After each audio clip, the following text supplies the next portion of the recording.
Hi, my name is Michael Detoy. I'm the president of Riverside City Firefighters, IAFF Local 1067, and we're joined here today to discuss the Social Security Fairness Act.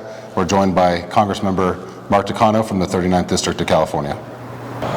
I'm Congressman Mark Takano, representing the 39th District, which includes the cities of Paris, Moreno Valley, Jurupa Valley, and the city of Riverside. Well, thank you for joining us.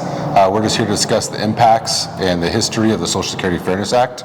So if you just tell us a little bit about your history with the bill and the impact it's going to have for retirees across the nation.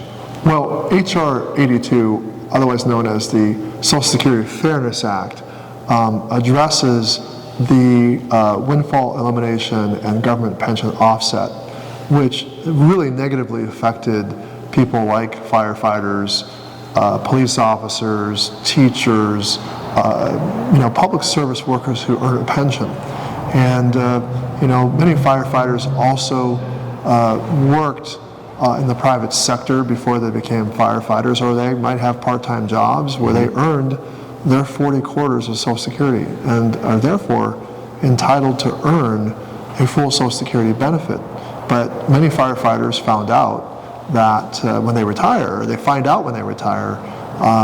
their pension has been quote-unquote offset, or their benefit's been offset, meaning they get a decreased Social Security benefit. And this feels very unfair, and it is unfair that they don't get a full Social Security benefit because they did pay into the system the requisite 40 quarters. The Social Security Fairness Act addresses this and brings fairness back, and it says we eliminate the windfall elimination portion of it. So if you do earn your 40 quarters, you put in your 40 quarters and you also earn your pension, you should be able to retire with your full pension and your full Social Security benefit. And for those spouses, surviving spouses, who were getting zero survivor benefits from Social Security are now going to get their full Social Security benefit.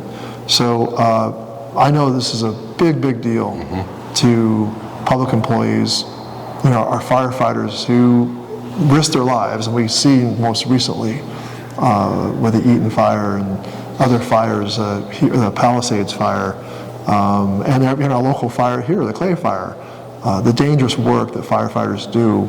I think it's justice for these very brave employees to be able to get their full Social Security benefits, and same for our police officers and our hardworking teachers.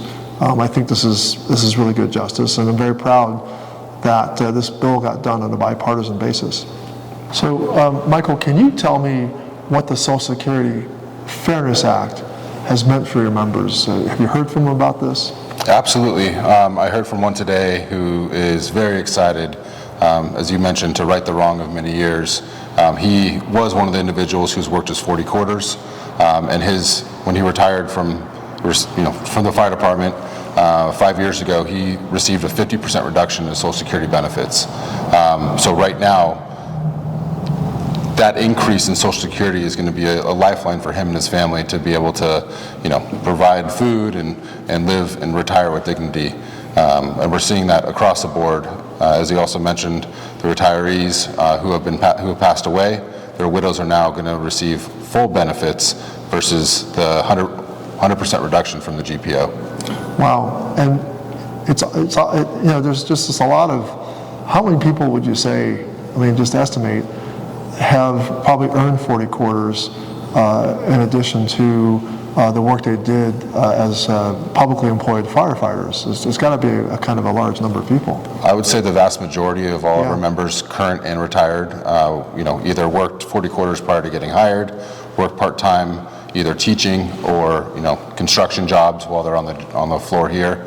And so across the nation, I would say that the vast majority of our firefighters in the nation have received their 40 quarters, and with the Social Security Fairness Act, will now receive the benefits that they paid into during their career.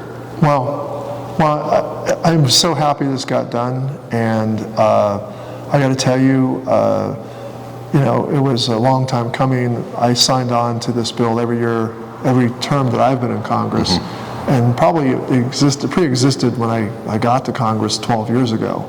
But I got to say, it was years upon educating members of Congress, and the people who did the educating were people like the members of your union. And if there's any grumbling about why should I join the union, this is a really good case study as to why union membership really makes a difference. This is something that an individual could not do on their own. Absolutely. I know that we, from our advocacy page and through the IAFF, I'm sure your email box was flooded. We sent over 30,000 emails to both sides of the aisle in Congress, the leadership of the House and the Senate, to get this bill through. Yeah, well, it passed with overwhelming numbers in the House and got through the Senate. You had to get through a filibuster. You have to get more than 50 votes plus one. You have to get 60 votes in the Senate to move something through.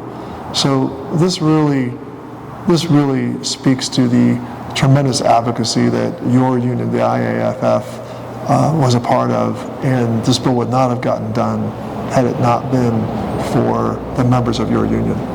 Well, thank you for your co-workers, your members of Congress that got this through as well. It was a Herculean effort, and thank you for that. Well, thank you, brother. Let's do more. Absolutely. Thanks.